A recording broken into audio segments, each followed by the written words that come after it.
चांद भी ला देबू तोड़ के, ला देबू तोड़ के।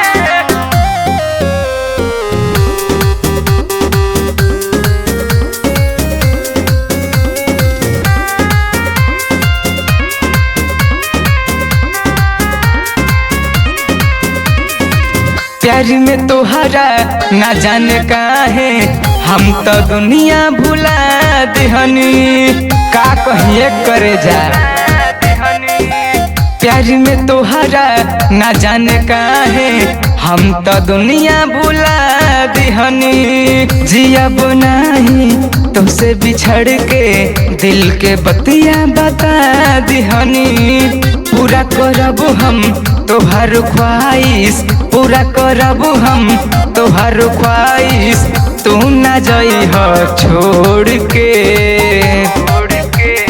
अगर जे कहबू तोहरा खातिर चांद भी ला देबू तोड़ के। अगर जे कहबू तोहरा खातिर चांद भी ला देबू तोड़ के। हमारा बात के बुझत काहे नहीं हो।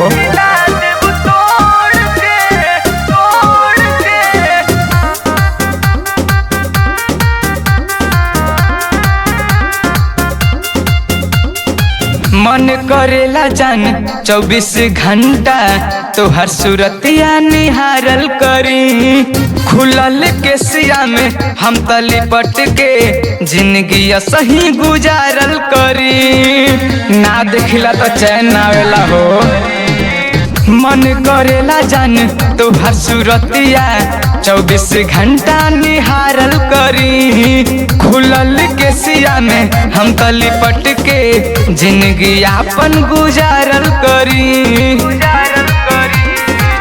असही रखी नैया के बंधन, असही रखी नैया के बंधन, मजबूती से जोड़ के। अगर जे कहबू तोहरा खातिर चांद भी ला देबू तोड़ के। अगर जे कहबू तोहरा खातिर चांद भी ला देबू तोड़ के। हमारा फीलिंग के बुझत काहे नहीं हो।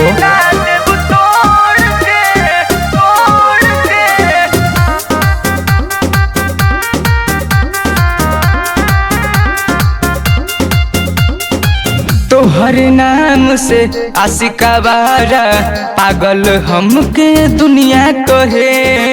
अजित गोविंद बस तोहरे ला बेताब हो हमके दुनिया दीवाना कहे। साफ पागल कर देले बाड़ू।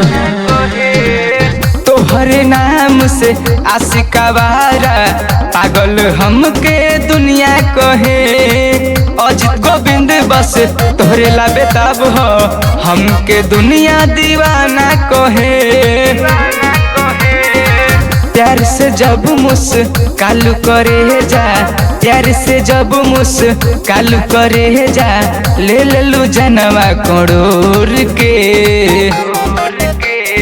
अगर जे कहबू तोहरा खातिर चांद भी ला देबू तोड़ के।